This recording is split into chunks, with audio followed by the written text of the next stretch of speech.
Olá! No Linhas Cruzadas de hoje nós vamos falar sobre as obras de 4 autores clássicos. Eles costumam aparecer bastante por aqui. Santo Agostinho, Blaise Pascal, Fernando Braudel e Ortega y Gasset. Eu acho que vale começar então a gente entendendo aqui o que faz de um autor um clássico. Tem aquele autor italiano chamado Italo Calvino, que escreveu um clássico em teoria literária, chamado Por que ler os clássicos, né? Que é um livro dele, em que ele faz uma introdução antes de tratar de alguns clássicos. Ele vai falando algumas características, uma delas é que um clássico é um livro que você está sempre relendo, porque se lê no momento da vida, ele é uma coisa. Você lê no outro momento da vida, ele é outra coisa. Kafka, Metamorfose. Muito professor manda moleque ler na escola. E aí você acha aquela história do cara que acorda uma barata, apesar que ele não diz em momento nenhum que é uma barata no livro. Aí tem gente que ri, puta, o cara virou barata, não sei o quê. Quando você já tem uma certa idade, já pagou boleto, já foi demitido, teve problema no trabalho, você entende que na realidade o Kafka naquela novela ele está descrevendo o processo de desumanização na modernidade. Vamos começar então aqui no programa falando de Santo Agostinho, não é? Ele nasceu em 354 depois de Cristo, onde hoje fica a Argélia. Por que ele tem grande importância na cultura ocidental, Pondé? Santo Agostinho é um daqueles autores que são chamados padres da Igreja. Começa por aí. Os padres da Igreja, que compõem um conjunto de uma obra, de um período filosófico conhecido como patrística, porque padres da Igreja, patrística. Mas na realidade o Santo Agostinho é o maior de todos os padres da Igreja. Santo Agostinho inventou a concepção de sacramento. Santo Agostinho não é o primeiro, mas ele é o primeiro fundamental que emplacou a discussão sobre o pecado, certo? Fez uma análise finíssima do tema do orgulho, da vaidade, né? Como a característica estruturante da natureza humana. O Santo Agostinho, ele meio que iniciou um processo profundo de casamento da filosofia grega com o cristianismo, né? Uma coisa fundamental. O pensamento dele domina grande parte da Idade Média, né? Ele tem um debate sobre se a natureza humana é autônoma ou depende da graça. O Santo Agostinho é o descobridor, de certa forma, da concepção de eu interior. Olha só, o espaço interior, certo? Então o cara é peso pesado mesmo.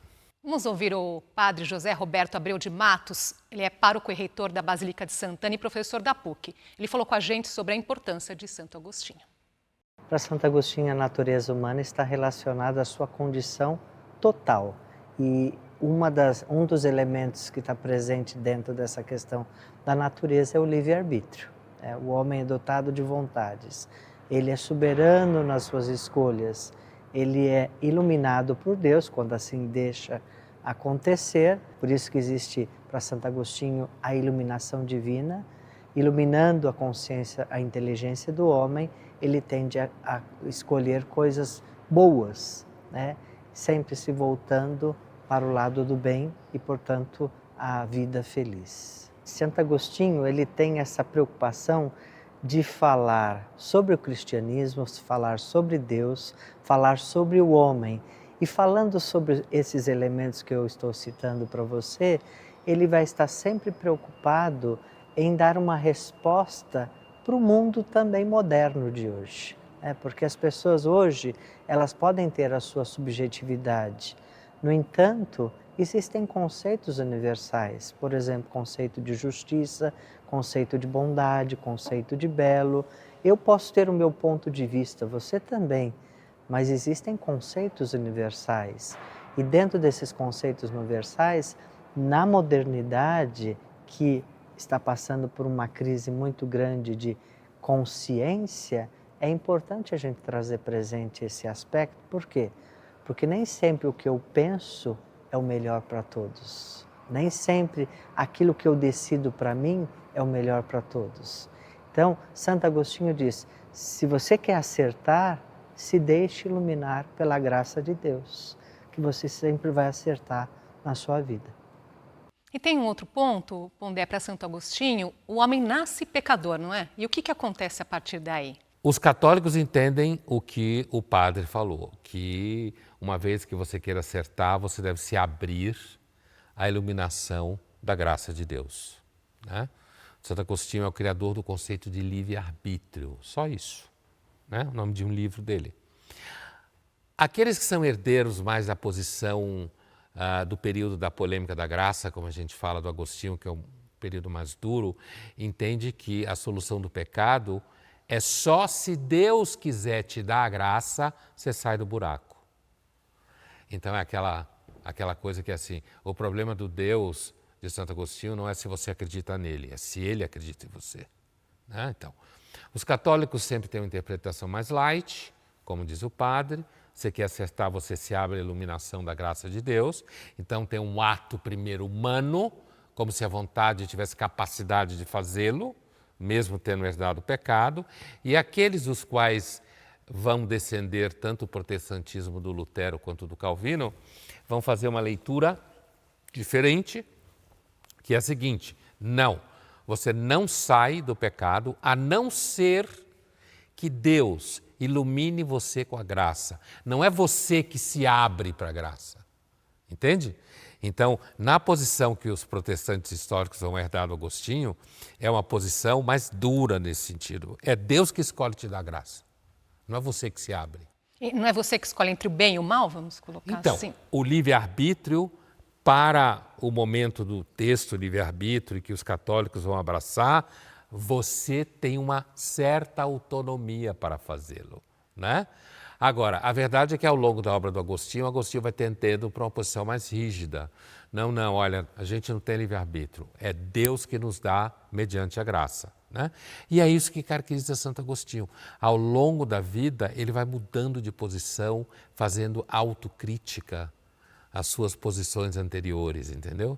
E isso faz dele um autor muito rico. E qual que é a principal influência? O que fica dele até hoje? Fica o debate ao redor da natureza humana, né?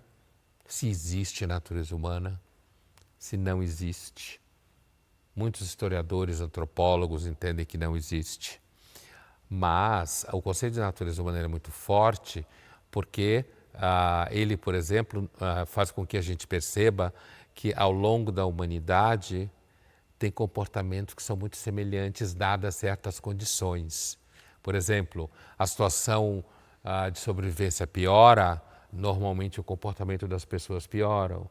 As pessoas continuam sendo invejosas de quem tem mais do que elas. As pessoas continuam sendo orgulhosas, um mais do que outros. O orgulho faz com que você minta sobre si mesmo, né?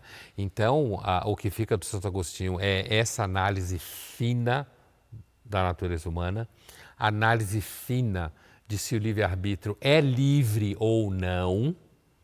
Se ele não é livre, ele depende de Deus para nos dar uma força.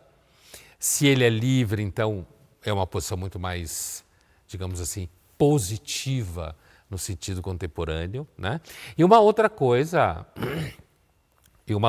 que é importante, que é a reflexão sobre o mal no Agostinho. O Agostinho, ele considerava o mal um problema. E ele tinha razão, porque o problema do cristianismo, entre outros, todas as religiões têm problemas, é o seguinte: o cristianismo determinou que Deus é amor. E nessa ele se lascou. Porque aí, Deus é o amor, da onde vem o mal? E o Agostinho refletiu muito sobre o mal. O mal nasce do pecado ou o mal é vazio. Ele não é capaz de nada, ele só inveja o bem, porque ele não tem capacidade criativa. O bem é generoso e abundante. Existe uma frase atribuída a Santo Agostinho que diz: Senhor, livrai-me das tentações, mas não hoje. O que ele quis dizer com isso, Pondé? Então, Santo Agostinho ele viveu a vida. O que significa isso? Ele teve uma parte da sua vida que a gente pode chamar de uma vida típica de um jovem heterossexual, no caso dele, devasso, com mulheres, teve um monte de filho, aparentemente assumiu um só, certo? Santo Agostinho era um jovem romano, ele era romano, apesar que era do norte da África, né? Então ele viveu uma parte em Roma, uma parte em Milão, no centro do Império, tendo acesso a tudo que tinha de bom. Viveu numa república, como se fala hoje em dia, com outros moleques, né? Ele inclusive fala que ele, numa linguagem de hoje em dia, fazia bullying com os colegas mais frágeis e tal. Famosa cena em que ele pula entra na casa de um vizinho para roubar uma maçã, que ele conta essa história. Então, é muito possível imaginar que o Santo Agostinho era um homem que lutava contra o desejo da carne, certo? Tinha muita consciência disso, né? E, portanto, muito natural que ele pedisse a Deus: me livra da tentação